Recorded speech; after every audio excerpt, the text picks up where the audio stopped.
right, so again, GoGuardian. For the beginning of the recording, we are talking about scheduling classes and accessing data so you can have it running in the background and collecting data that you can use to support students. And also talking about the SEL aspect of GoGuardian. Okay, so I'm actually going to log into GoGuardian now and mirror a teacher.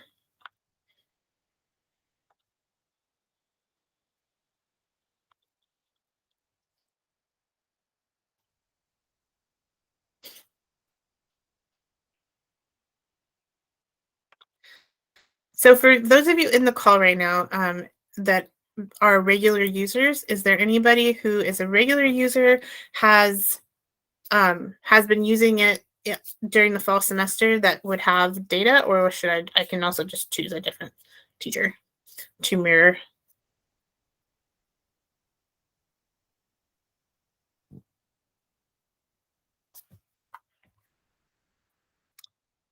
Anybody? Okay. I might have data, but I don't use it often. I only use it when students test. So you're only going to see synergy assessments. Okay. All right. So I don't know if that helps. I can't even tell who is talking. It's not showing. Lorena Ochoa. Okay. I know. Weird, it's like not showing. It usually shows. Anyway, all right. I will just go and mirror a different, another teacher who I know uses it a lot.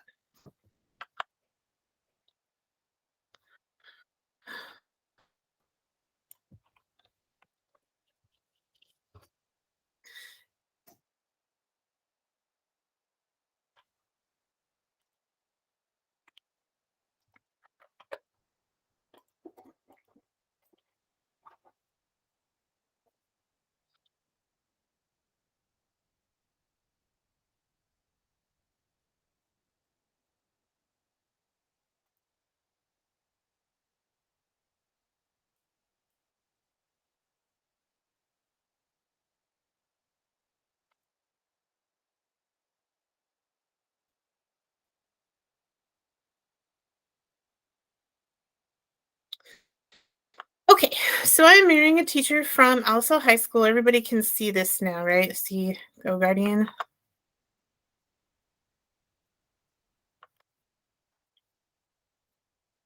Okay. I have to go back and forth between the windows to see the chat. So if I am missing chat messages that are important, just unmute and tell me what's going on, because I will be in a different window talking. Okay, so here, this is what it looks like for this. I'm gonna zoom out so you can see the whole screen without it being cut off. For this teacher's classes, 6 classes, yikes. You can see that there's all this other stuff on the side. Some of it, the student reports is one of the things that we'll talk about, but I want to talk about the class settings first. This is where we're going to find the scheduling. So for period 1, you can click on either the settings cog here or click on it to go to that classes page, and you'll click on the settings from there. You'll get to it either way. This is where you could change the classroom name or any of this information you want to, if you want to change the color. It's also where you go to archive the classroom. But the second part here is for scheduling. And so you can see that this teacher has this period scheduled every day and the times entered. So this is first period, and Monday, Tuesday, Thursday, Friday, 8:25 to 9:29, and then Wednesday being a late start day, 9:25 to 10:19. So it's there. It's running. It's running 5 days a week. It's running every first period. He doesn't have to go and change anything unless it's like a minimum day, but those are so few and far between or any special scheduling, but that's so few and far between that it really doesn't even matter.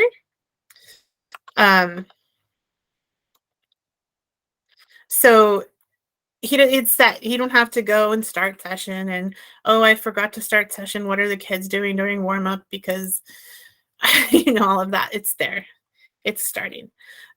So the cool thing about that is it allows you to has all that data running. So every day of the school year, all this data is there, Monday through Friday.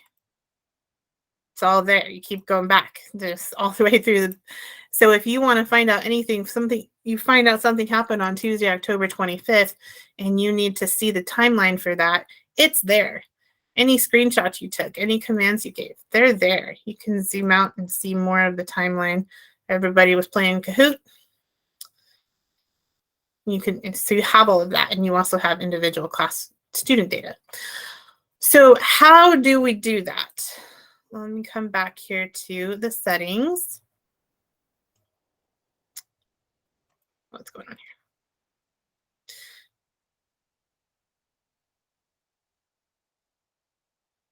here? That's changed. Okay, coming back here to the class and the homepage for the class, and then going to settings and scheduling. So if I wanted to add a new schedule for this class, my mouse is sticking here. I would first select the time. So let's say we have a special schedule coming up, and this class is going to start at 10 now and go to 10:30. I can also type in if it's 10:37, like we like to do with weird numbers, and that's going to be on Thursday and Friday. I can add that to the schedule, and now on Thursday, you can see that there's schedule from the original schedule he put in there, and it's also scheduled 10 a.m. to 10:37 p.m. on Thursday and Friday. So if this is only going to happen maybe one time, so I can toggle this off, and now I'm not going to record unless I toggle this on. So this would be how, if you have a rotating schedule, let me just check the chat. Okay. If you have a rotating schedule like Hardin and I think, what is it, Elsasol? I don't know if anybody else has rotating schedules, where, you have first period could be any particular period of the day, depending on the rotation. You can go ahead and enter all of the periods times for, Monday, Tuesday, Thursday, Friday, and then go in and enter Wednesday's time, and then only toggle on the time for that week. So it does take a couple of clicks for at the beginning of the week or Friday afternoon or whatever you're going to do to make sure that the class is running at the right time, but you only have to set it up once and then just change it every week. So it's not a ton of extra work every time. It's a couple clicks a week. It's just a matter of remembering how to do it. So because this is somebody else's account, I'm going to go ahead and delete those extra schedules that I put in there. So, in fact, let me see if I can log in as myself. I can actually show you what it looks like for rotating schedules, since I was in the classroom on a school with a rotating calendar. Okay.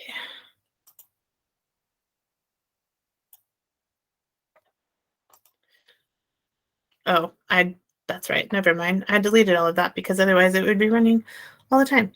So never mind. I can't show you that. But if I did, I would be, like I said, you would put on all the periods, 8:45 to 9:50, then 9:55 to 10:27, whatever it is, for every period, and then toggle them on and off. So any questions about scheduling? I have a question. Can you copy the schedule? I'm at Elsasol, which we do have a rotating schedule. Can we copy the times to all of my classes?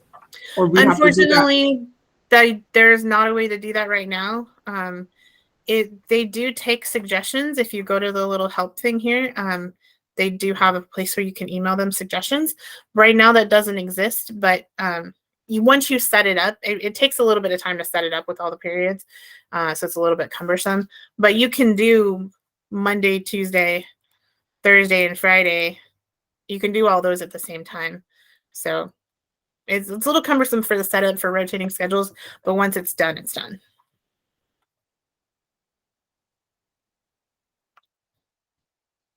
Any other questions?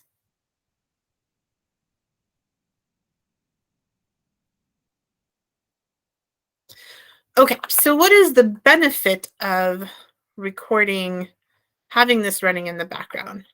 Let me go back to Mr. Chamberlain's class.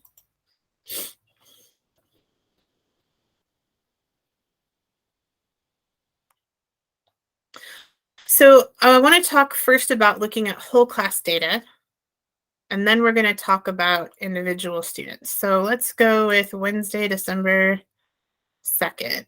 So, or December 7th. So this is when you click on that time, let me go back to that. So under the sessions, you have your list of all of the sessions that happened all year long. And you can click on that day and it'll bring you to this screen where it shows the timeline. So the timeline shows what students were doing all period long, the whole time that it was running. Notice it's only in like 3-minute increments. So that can be a little bit cumbersome because you're like, wait, I want to see how long this kid was on this assignment or this website he wasn't supposed to be on. But in order to see more, you can click on this zoom out button, the magnifying glass with the minus, and you'll be able to see more time. So now I can see from 10:05 to 10:17 or 10:19. So right now I can see that majority, just by glancing at it, the majority of the class was on Google Doc most of the time. And if I wanted to see what that Google Doc was, what their active tab was, I could click on it and I can see that they were working on drafting an argumentative essay, right? Notice when I clicked on this link, I also could see other tabs that they had open. So if they have something open in the background, then this kid was Googling, what are the pros and cons of homework? Proof that homework is beneficial. So that's kind of interesting. You can see what they had open, not just their active tabs. Now, if I notice a student has a lot of different things, whereas most people are on a Google Doc working on their essay, and this student is doing something completely different, what are they doing that is off task? I can go and click and see what they were up to. You can also notice this all goes from 10:05 to 10:17, but the class is longer than that. So I can go back in time and to the very beginning of that session and see everything. So this is kind of a quick glance of the classroom overall. So if I want to see what an individual student is doing, aside from just looking at their timeline and clicking on what they had open, I can go to what is called, well, first off, before I go for it, is there any questions about the timeline? Yes, you can send reports via email. I'm going to show you that right now. I'm going to have to email Mr. Chamberlain later and be like, so this is why you have student reports in your email. Thank you. Sorry. Okay, so if you, on the sidebar here, if you click on student reports, and you select your class, you can select your student. I'm going to go to this Emily because I saw that she was on some interesting things. Maybe she was absent that day. And then you go to the date range. So you can select up to 30 days, I think it is, but you can't select. I tried one time to select like 3 months and it wouldn't let me. So let's go from October 3rd to, come on, October 3rd. Start. Really? Fine. November 2nd to, maybe you can select more than 30 days. I don't know. It's being finicky. And then I'm going to click View Report. This opens the report on the website itself, so you can see, you can scroll through it here. If you want to email the report like Noemi asked, you click this email report, and we'll look at that in a second. So this isn't kind of an overview. This is the screenshot that I took earlier of what the students were working on and their trends for that month that I selected from November 7th to December 7th. So I can see the top 5 websites was Google Docs, very good, working, Classroom, and then I can see this one, which is actually an extension that is no longer allowed. So there was some game playing going on for 57 minutes of that month. I can see they were looking at Hartnell College and checking their email. I can also see the documents that they worked on, the top 5 documents and the top 5 Google searches. Now, if they do Google search on the same thing multiple times, that's going to come up here. When they just do like a one-off Google searches, I don't know how it chooses which the top 5 are because it's only like a 1-minute thing. Maybe it's about the time spent. I'm not sure. If you have had to close their tabs or lock their screens or any interventions that you have used within GoGuardian, they will come up here. So if you have a student that you've had to lock their screen like 3 times in the last week, you can have that come out on your report and show the parents like, hey, look, this kid is off task so much that I've actually had to lock them out multiple times in order to get them to come back on task.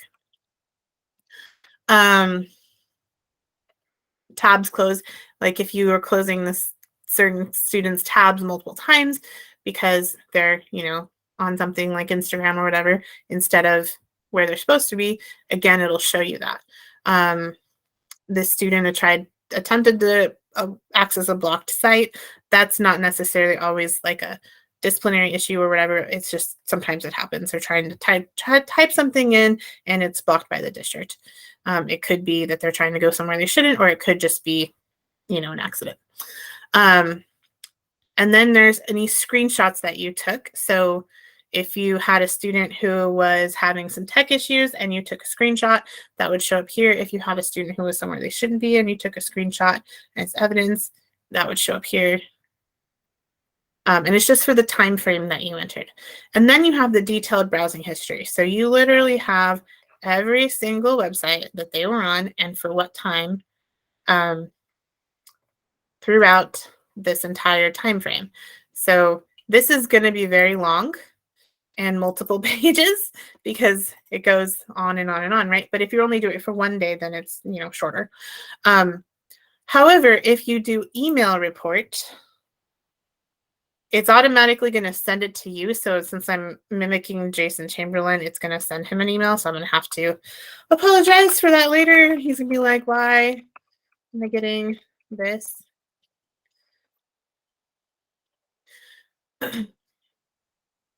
I can select what I want in the email. So let's say I don't want to include the searches, and I don't want to include the interventions and screenshots, but I want to include these other things. I'm actually going to, whoops. You always type worse when people are watching, right?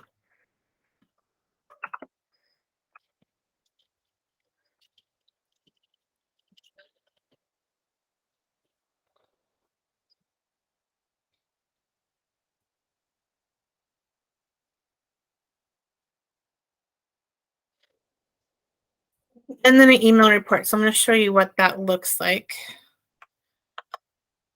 Open a different tab here.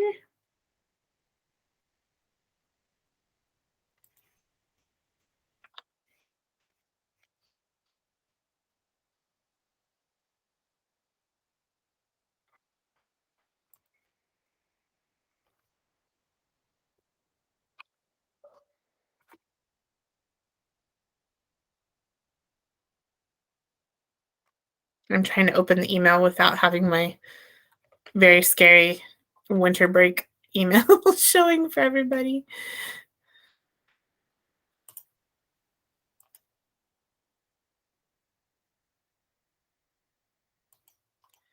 Interesting, it didn't show. Okay, it might take a minute to come in. Has not arrived at my email yet. Maybe I put my email in wrong. All right, while that is I'm giving that a moment. Let me check the chat here. How do we block YouTube completely? You would have to use a scene for that. And I can show you that at the end. About intervention. Yeah, intervention records, super helpful. Oh, good. I'm glad that it's helpful for you. I'm not sure if it takes a minute to come through on the email or if I typed my email address in wrong. Check it one more time. Here it is. Okay.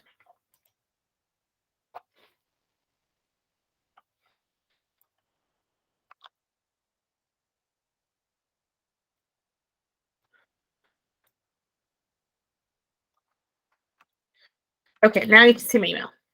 Okay, so here is the email report. And if I wanted to send this to the parents, I could have put the parent in, the parent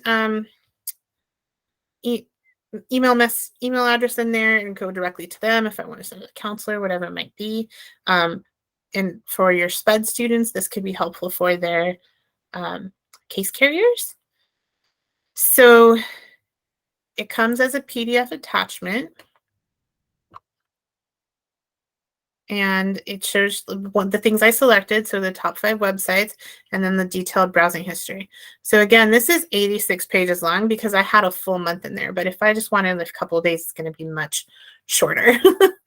So yeah, I wouldn't necessarily recommend always doing multiple unless you have a more problematic situation, because kids go to a lot of sites. So you can see this is, like I said, 86 pages long, but you might need this for, to show parents or counselors, whatever it might be, any trends that are going on. Okay, I see that there is a question. Hi, Jen. Sorry, Hi. this is why I didn't want my camera on. It's bad hair day. No. Oh, girl. No, I normally use talking points almost exclusively to communicate with parents now. So I could attach the PDF, right, of this report to a talking points message, correct? Because I know you can attach things. So would I have to email this report to myself and then have the PDF and then put it into talking points? You could do that. Okay. Yeah. Yeah, you could also, you can also just put the parent's email in there directly. But if you want the record of it in talking points, and you want to send it through talking points. It seems to be the only way I get anything back. So interesting. That's good feedback too, though. I love. Well, and I just because it's ELD, and so I need the translation piece. Yeah. But even if it were in English, I could say, hey, I'm concerned so-and-so was off task a lot today and she spent a lot of time doing blah, blah, blah. Here's the report. Like, here's the proof. Right. Okay, cool. All right. Thank you. Yeah, of course. Any other questions about the student reports or the timelines?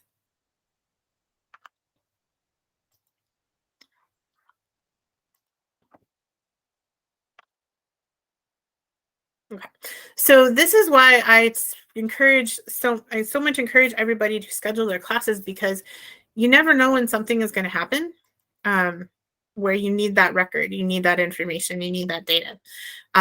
So it's just another tool in your bag to help support those students who are needed, whether it's, they're looking up something that you're concerned about for their, their mental health. And you've noticed this is a trend. Now you have evidence for it, and you can get them the help that they need. If you have a student who's off task a lot, you have that record, so we can look at, okay, what is the trend here? How can we fix this? What are some alternatives? So this is one of those things where it's like, it's so, once you set it up, and it's just so easy. Once you do it, it's there. You never have to think about it. And I almost wish that it could be set up automatically to schedule for all classes, but that's not within the system's capability yet. Like a district default, but that doesn't exist. So hopefully that part was helpful. And if you can spread the news, spread this in word, and encourage your PLCs and departments and wherever else you have any within your sphere of influence about the scheduling, I feel like the more people who have use this, the better results you're going to get as far as on-task behavior when using computers, digital citizenship in general, responsible use of technology and internet and, social media and all of that. It's just another tool in our bag to help students become good digital citizens. Hey, Jen, I just have one quick question, actually, that a student asked me, and I didn't know, and I know that you'll know. She asked me, like, how late in the day can teachers see what I'm doing? Like, she was concerned, like, can they see me at midnight, like what I'm watching on YouTube? So is it just school day that the district can see or we can see? The district setting is 7 a.m. to 7 p.m. I would tell that student that teachers do actually have a life and they don't need to be, they're probably not going to be watching you at 6:58 at night. Like we have things that go on in our lives that we don't actually like want to watch YouTube, because we could watch YouTube on our own.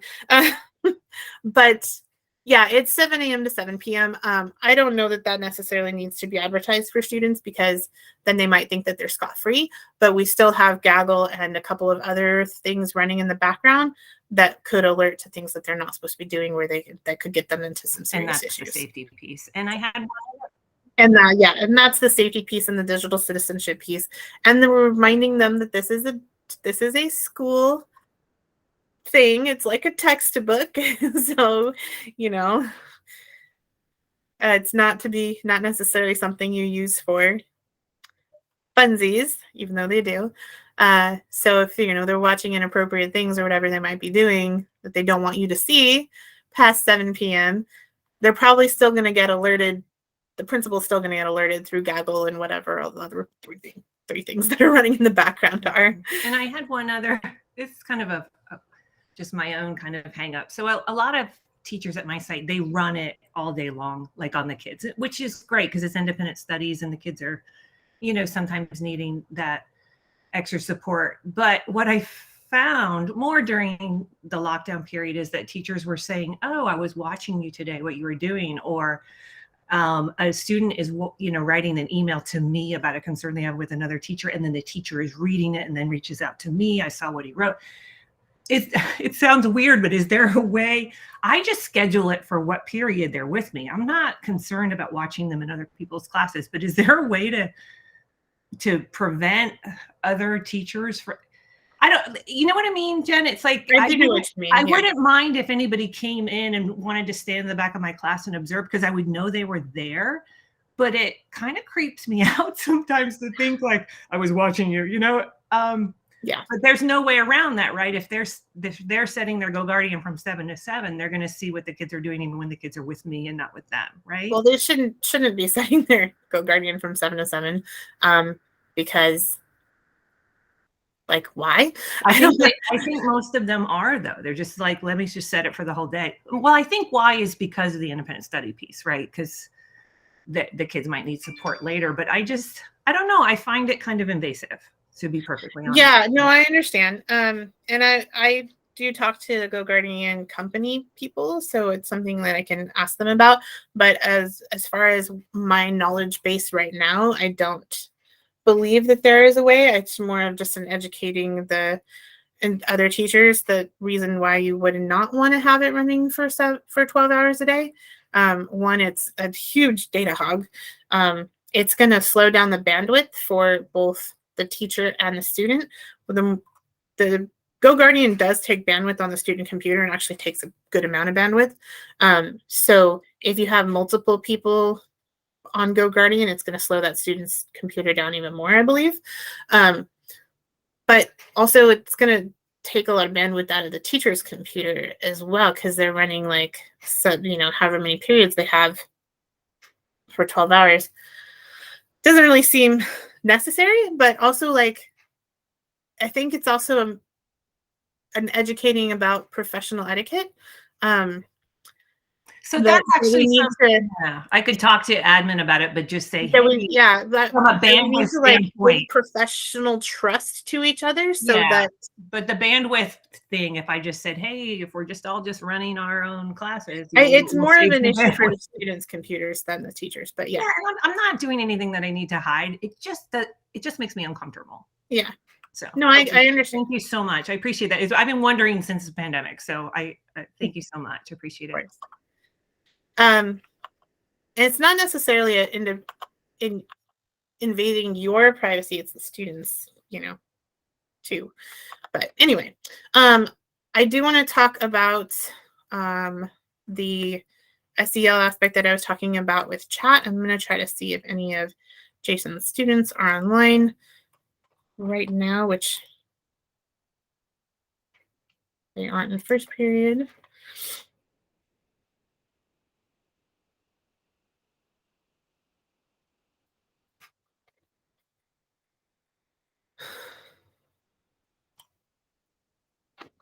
It's very slow loading.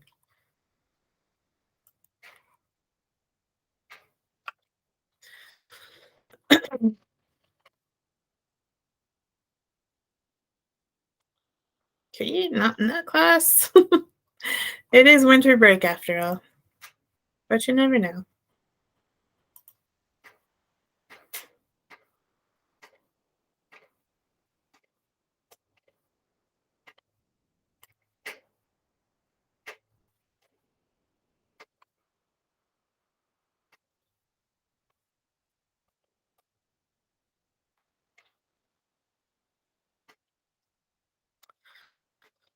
Oh, I am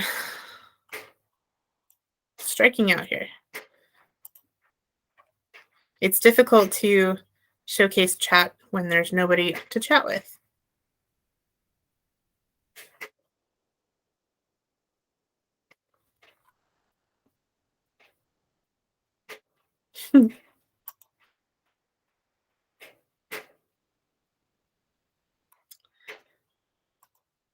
You also notice that up here I have all of the sessions that I've started. You can see them running in the background.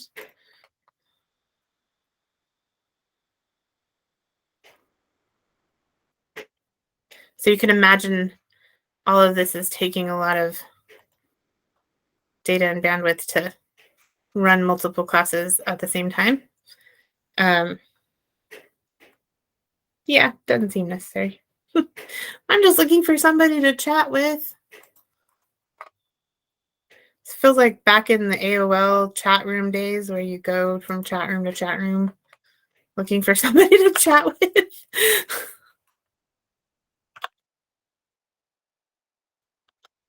That sounds like a sad reality. The 90s were weird.